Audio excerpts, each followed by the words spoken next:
Patchy, congrats on the win. Saw you limping in here a little bit. I mean, is that just your standard post-fight limping, or is it a little bit worse than normal? No, he had good leg kicks, he's a good striker, so kind of tore up my lead leg, but I didn't expect him to come out with leg kicks and calf kicks. I expected him to come out, throw a lot of left hooks and overhand rights, so I just kind of caught off guard a little bit, but it was good. I guess that's what you expected for his game plan. What was your game plan going into it? Just wanted to keep long. I wanted to hurt him, I thought if I touched him on the feet, I could knock him out or just take him down and submit him, smash him. I truly thought I'd be able to submit him, but he had really good back defense. The better I get on top and, the more submissions I show, I feel like people are starting to get better defense. Mike Brown and ATT and his team, they're one of the best gyms in the world, so I'm not surprised he was well trained. But I thought I was going to be able to slice through that defense and get a finish, which I'd like to, but, it's 5 rounds, and I had to learn how to pace myself because I wasn't going to let the same thing happen what happened in my last title fight against Juan. Yeah, so in that regard, I mean, obviously you plan for 5 rounds. I mean, I'm sure you always plan and train for 5 rounds, but as you got that deep into it, how did things feel for you as you got in those later frames? I'm not sure, man. I'm not in charge of the judges, but I thought I had a 10-8 round in the first. I mean, I had the back the entire round, trying to threaten chokes. I brought him from his feet to his back while I was on his back, bent him back twice. I had his back, I think, in the third round. The second round, I kind of tried to feel him out to see where he was on the feet, see if I could beat him there.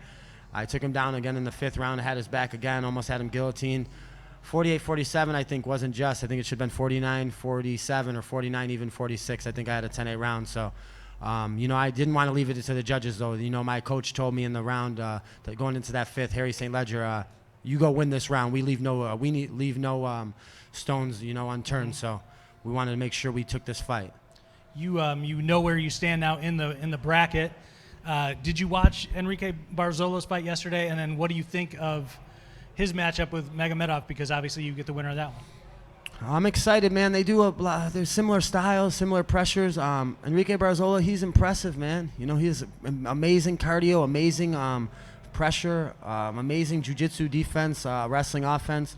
So I think that's going to be a great fight. I'm honored to share the cage with one of those names. They're big names, Magomedov and Barzola. And, I've trained with Maga, and I've also trained with a.k.a. Coach Hav and Habib's team. So I know he's Barzola's well trained as well. So I'm just excited for the matchup. Much respect to him. And, I'm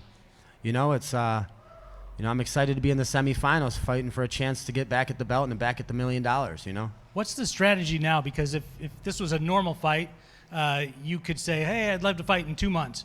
But now you're tied to a specific thing, and all kinds of things could happen that could delay when you get back in there next. So in terms of training and prep, what are the next steps for you? How chill do you take it for the next few months, and how does that affect you, I guess? I don't know how to take it chill, man. My coaches could not pry me out of the gym. So, I'm going to be in the gym no matter what. Whether it's me or I'm helping my teammates, I'm always going to be there. I want to give back to the people that helped me. There's a lot of people that helped me for this camp, so I want to get back in the gym, help them out.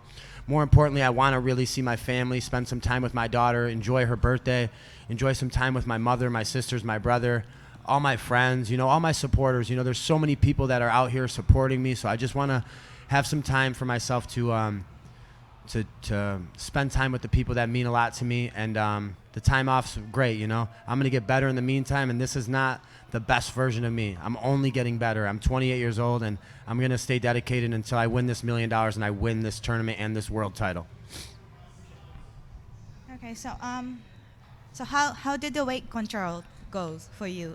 How much weight did you get back after the weigh-in? I got a lot back, honestly. I mean, I don't like to disclose it, but let's say it was over 155 pounds. Okay. And was it your strategy to take his back all through the round? Even though you were not able to finish. Was it your strategy to take a point by taking his back? No, I just wanted to submit him. I was trying to submit him. He just had good defense. I was really trying to squeeze it and submit him. He just had good defense. Kyoji Horiguchi's only lost for world title fights. This is his first fight outside of the Ryzen world title, Bellator, UFC world title fight where he lost, where it wasn't a world title fight. So, I'm glad to have that name on my record. It's just so prestigious to me. I deserve it. I've been hunting this name since New Year's in Japan on Ryzen 20. So now I'm here. I just beat the most recent, I think, Ryzen world champion at bantamweight and a former Bellator world champion. So I'm happy, and I beat him in a world title setting, 5 rounds. Yeah, congrats. That was a great fight. Thank you. Next question from Ronald. This is Ronald Eastman, and I just want to go back to just recently you just said about why this win like really mean a lot to you, because the opponent, he has done so much in his career. So with that, how for you will this be remembered of all the other fights that you've done in the past? It's just the experience I could gain from it, doing 5 rounds with a guy of that level, making adjustments on the fly, having fun out there as well, getting used to it, the cage time. I need this cage time to get better. I want to be, I know I'm one of the best bantamweights in the world, but I want to be the best bantamweight in the world. In the gym, I train like I am. I compete with the best in the world, but it's on Showtime when, granted, we are on Showtime, but it's when the Showtime happens, you have to perform. And I think that's the most important thing. When the lights are on, who can perform? And I always can perform. Out of my now 17 fights, even the one I lost, every fight I come to perform. Awesome. Thank you so much, Patchy. That concludes our time with Patch. Thank you so much. I appreciate you all.